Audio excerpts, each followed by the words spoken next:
Good morning. Welcome to Thoughts Can Change Your Life with me, Reverend Wolak, here each and every day as we take this journey together, as we explore this journey together. And I think what I talked about in what I posted for the discussion today is about turning your power over to someone else. Not a good thing. Let's break that down a little bit.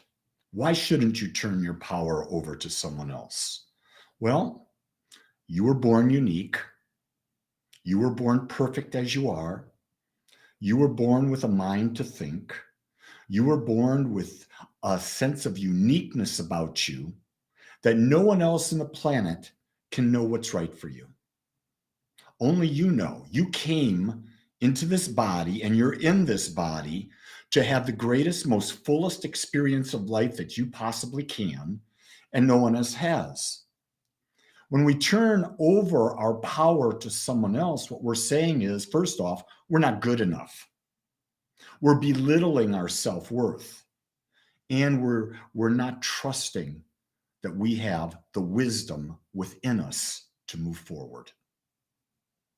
And that's a shame, because I believe that we have been so domesticated into believing that we need to have this person tell us what to do or that person tell us what to do. Here's what I believe. Gather the facts. Gather the facts from all the sources that you can possibly imagine. Just gather the facts and then see what works for you based on who you are, where you're going. One of the things that I talk about all the time is, do you know the hierarchy of your values? Most people don't. They don't have a clue what I'm even talking about. But I know what my hierarchy is. I know what my top 5 values are, the things that I want most in the world, that I have a void in. And because I understand them, I dedicate my life toward getting them. Why do I dedicate my life toward it? Because I want it. It's so easy to move in a direction of what you want, but most people haven't even thought about the idea of, what do you want? And then once you understand what you want, have you, and not let someone else, have you formed your vision of that? That's really critical. Have you formed the vision of the life of the person that you desire to be? And are you living it, or are you succumbing to the will of others? Are you a people pleaser? I'm going to tell you this right now. No one on this planet came into this physical form to be a people pleaser. But I hear it all the time. People say, well, I'm a people pleaser. I can't do that.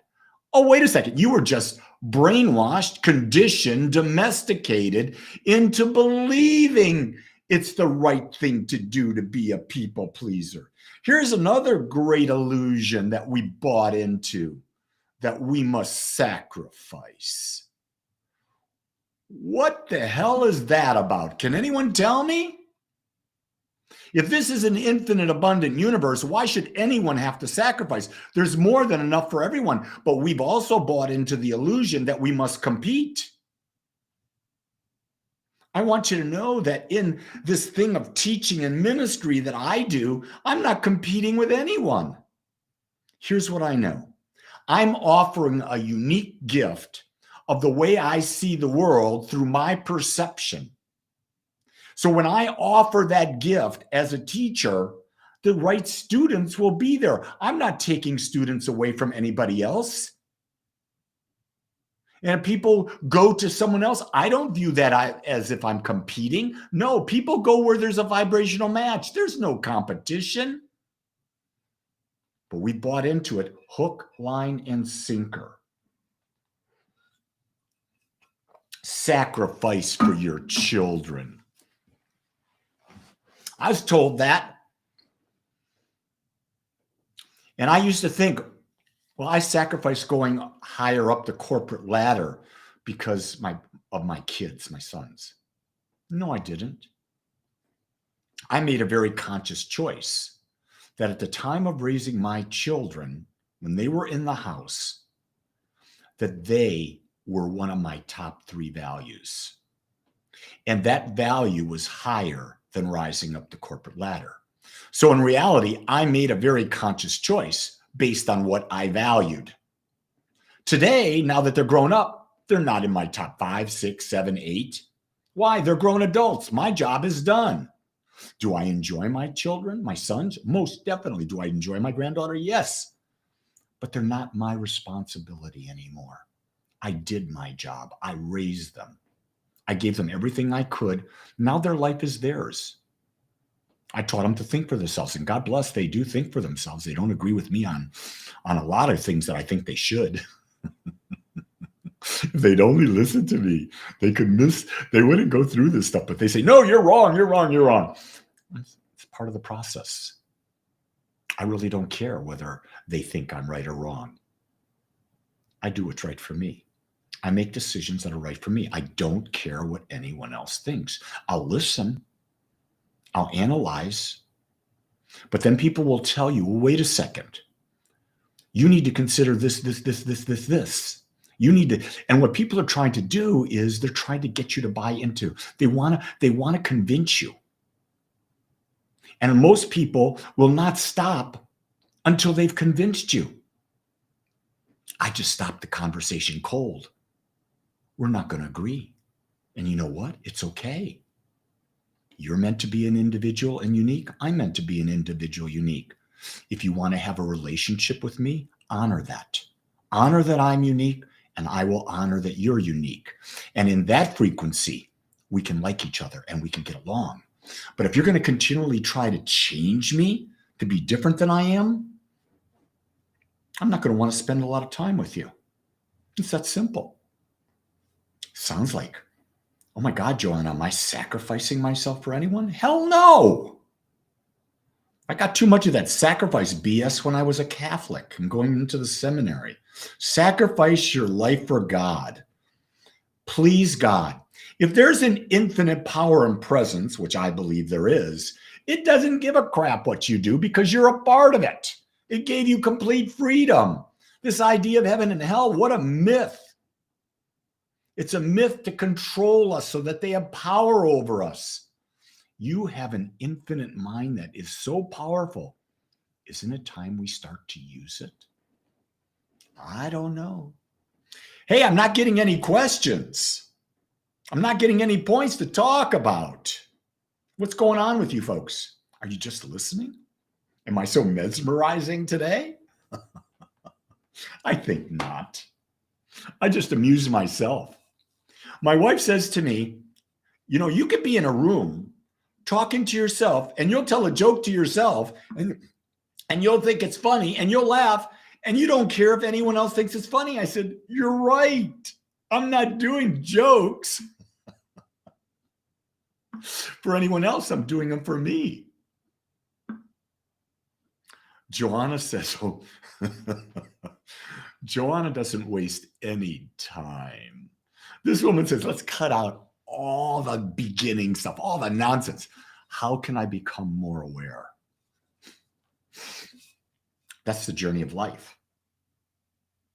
The journey of life is becoming aware, having experiences, seeing those experiences, how do they fit where you value, and then becoming more aware. Here's the simplest thing. Once someone has done the values determination process with me, and they've got their values, you become aware by understanding that when a time for a decision comes forward, ask the question, is this serving my number 1 value, my number 2 value, my number 3 value?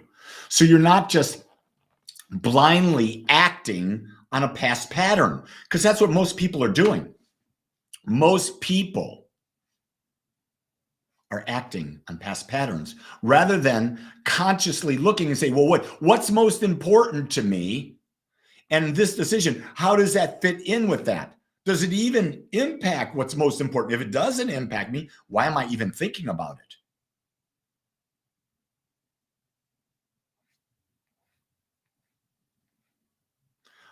You know what? I don't know why your name's not in blue like everyone else. Maybe your name is not on your screen and you've got to go find a way to put it on your screen. That's the only thing I can think of there, Annette, but I don't know. I'm not a technology guru and I'm not in front of your computer. I don't even want to go there, Corey, when you say, I started a new job yesterday and my knees are sore.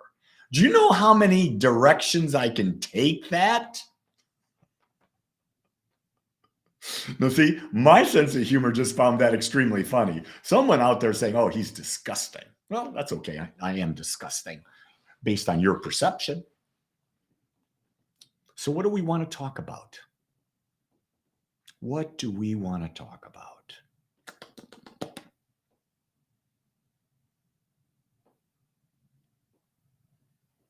Jackie likes my sense of humor. Corey says, oh, showers. That's right. Corey is a tile guy who builds showers. So when he's building showers, he's got to be on his knees. I hope he's got those knee pad things. Because, man, if you don't, ooh. Delpha, working on changing automatic spending habits that aren't aligned with my long-term financial goals. Beautiful. You know what I do, Delpha? I automate the expenses that I know